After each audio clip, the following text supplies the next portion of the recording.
আমরা যখন নবী সাল্লাল্লাহু আলাইহি ইসলামকে সালাম দেই, দুরূদ পাঠ করি, বিষ্ণু সাল্লাল্লাহু আলাইহি ইসলাম কবর থেকে ওই সালামের উত্তর দেন। আল্লাহ তাআলা ওনার রূহটাকে ফিরিয়ে দেন, উত্তর দেন। সাহাবারা বললেন, ইয়া রাসূলুল্লাহ, কিভাবে আপনি উত্তর দেন? আপনার দেহ মাটি খেয়ে ফেলবে না? রাসূল সাল্লাল্লাহু আলাইহি ওয়াসাল্লাম বললেন, ইন্নাল্লাহ তাবারাকা ওয়া তাআলা হাররামা আলাল আরদি আজসাদাল আম্বিয়া।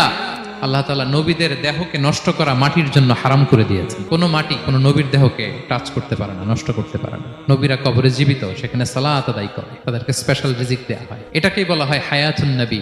তিনি বারজাকি জগতে জীবিত, উনি উনার কবরে এখনো জীবিত অবস্থায় আছেন, হায়াতুন নবী। তবে আমরা এখন যেরকম জীবিত এরকম নয়, বারজাকি জগতের জীবিত। তিনি ইন্তেকাল করেছেন, মৃত্যুবরণ করেছেন, নিঃসন্দেহে তিনি বারজাকি জগতে চলে গিয়েছেন, কিন্তু সেই জগতে তিনি জীবিত। এবং বিষ্ণু সাল্লাল্লাহু আলাইহি ওয়াসাল্লাম বলেন, আজান শোনার পরে কেউ যদি এই দোয়াটা পড়ে, আল্লাহুম্মা রাব্বা হাযিহি দাওয়াতিত তাম্মা ওয়াস সালাতিল কাইমা আতি মুহাম্মাদানিল ওয়াসিলাতা ওয়াল ফাদিলা ওয়া বা'আথহু মাকামান মাহমুদা আল্লাযী ওয়া'আদতা। এই দোয়াটা যে পড়ে আজান শোনার পরে, বিষ্ণু সাল্লাল্লাহু আলাইহি ওয়াসাল্লাম বলেন, হাল্লাত লাহু শাফাআতি ইয়াউমাল কিয়ামা। কিয়ামতের দিন তার জন্য সুপারিশ করা আমি নবীর জন্য ওয়াজিব হয়ে যায়। যারা পড়েন না পড়বেন।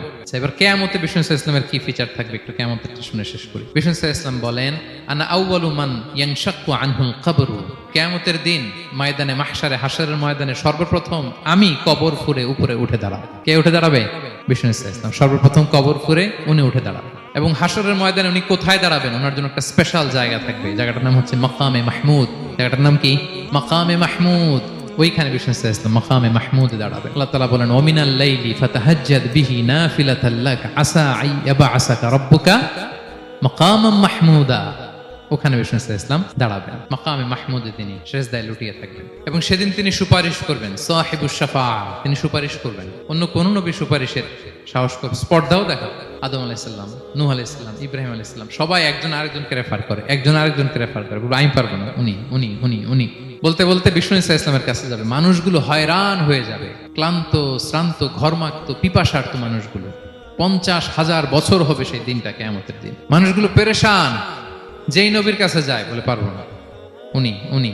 শেষ পর্যন্ত এটা যে বিষ্ণু সাল্লাল্লাহু আলাইহি ওয়াসাল্লামের কাছে ঠেকবে। বিষ্ণু সাল্লাল্লাহু আলাইহি ওয়াসাল্লাম কোথায় থাকবেন যেন? জায়গাটার নাম মাকামে মাহমুদে সেজদা অবস্থায় থাকবেন, সেজদা অবস্থায় থাকবেন। সব নবীরা বলবে নাফসি নাফসি, আল্লাহ তুমি আমারে বাঁচাও, আল্লাহ আমারে বাঁচাও, আল্লাহ আমারে বাঁচাও। কিন্তু বিষ্ণু সাল্লাল্লাহু আলাইহি ওয়াসাল্লাম সেই মাকামে মাহমুদের সেজদায় লুটিয়ে কাঁদতে থাকবেন আর বলবেন, উম্মতি উম্মতি উম্মতি, হে আল্লাহ আমার গুনাহগার উম্মতকে বাঁচাও, আল্লাহ আমার গুনাহগার উম্মতকে তুমি বাঁচাও।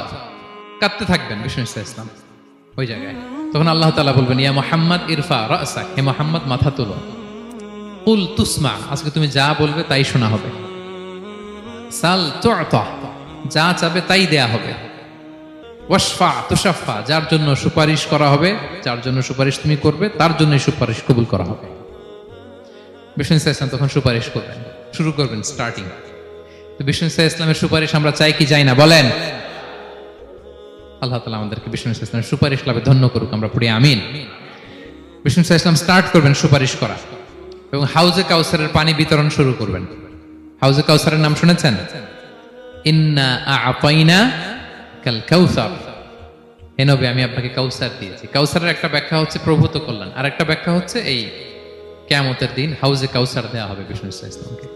এটা কত বড়? বিষ্ণু সাল্লাল্লাহু আলাইহি ওয়াসাল্লাম বলেন, হাউদি মাসিরাতু শাহর, 1 মাসের দূরত্ব। এত বড় চৌবাচ্চা হবে হাউজে কাউসারের চৌবাচ্চাটা। বিষ্ণু সাল্লাল্লাহু আলাইহি ওয়াসাল্লাম বলেন, এই মাথা থেকে ওই মাথায় পৌঁছতে 1 মাস লাগবে। কয় মাস? তার মানে সাইজে খুবই ছোট, তাই না? ছোট? আওয়াজ করে বলুন, ছোট না বড়? বিশাল বিশাল বিশাল।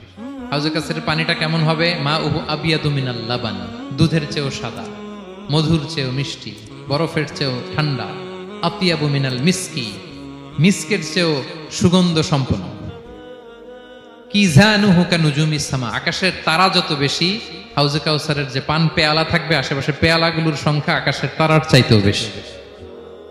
বিষ্ণু সাল্লাল্লাহু আলাইহি ওয়াসাল্লাম হাউজে কাউসারের পানি বিতরণ করবেন, সবাই বিশ্বাসী উম্মতেরা সেটা পান করবে। আর একবার যে পান করবে চিরকালের জন্য গলা থেকে তৃষ্ণা মিটে যাবে। সুবহানাল্লাহ।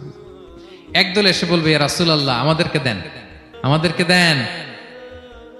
তখন ফেরেশতারা বলবে, ইয়া রাসূলুল্লাহ এদেরকে দিবেন না, কারণ ফা ইন্নাকা লা তাদরি মা আহদাসু বা'দাক, আপনি জানেন না তারা আপনার পরে আপনার দ্বীনকে বিকৃত করেছে। কি করেছে? আপনি যে দিন ইসলাম রেখে গিয়েছেন ওইটা পালন না করে নিজের মন মতো অনেক কিছু ঢুকাইছে, লাফালাফি নাচানাচ, এরকম আছে না নাই? মন মতো বানাই নিছে। হে নবী, আপনার পরে মন মতো তারা ইসলাম পালন করেছে, বিকৃত করেছে, আপনি তাদেরকে দিবেন না। নবী সাল্লাল্লাহু আলাইহি ওয়াসাল্লাম দিতে যাবেন, যখন এটা শুনবেন বলবেন সুহকান সুহকান লিমান গায়্যারা বাদি, দূর হও, দূর হও, যারা আমার পরে আমার রেখে যাও দিন ইসলামকে বিকৃত করেছো, তাদের জন্য হাউজে কাউসারের পানি নয়।